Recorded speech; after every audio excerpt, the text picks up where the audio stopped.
روژه د تاریخ له پاڼو.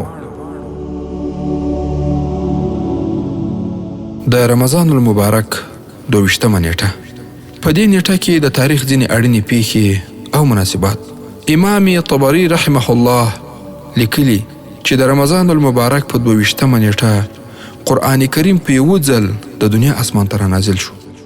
همدارنګه د رمضان المبارک په 22مه ورځ 8 هجري قمري کال چې د 613 میلادي کال د جنوري له 12 نیټې سره سمون خوري د طائف غزا پیښه شوه.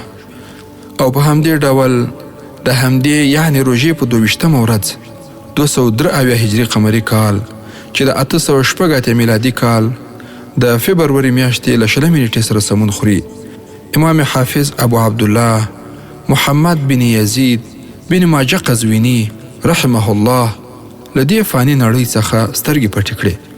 نوموړي د رسول الله صلی الله علیه وسلم د حدیثو په ټولولو کې ډیر کار کړی دی.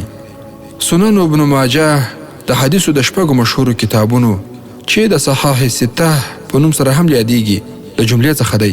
صحاح سته کتابونه عبارت دي له صحیح بخاري، مسلم، سنن نسائی، ترمذی، ابي داود او ابن ماجه. همدارنګه ابن ماجه رحمه الله د تاریخ قزوین په نوم باندې کتاب او د قرآن کریم تفسیر هم لیکلی دی.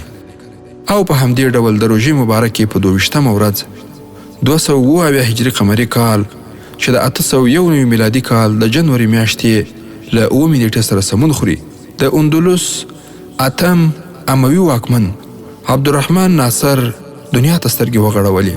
نوموړی اولنی شخص دی چې په اندلس کې د ځان لپاره د امیر المؤمنین لقب انتخاب کړ.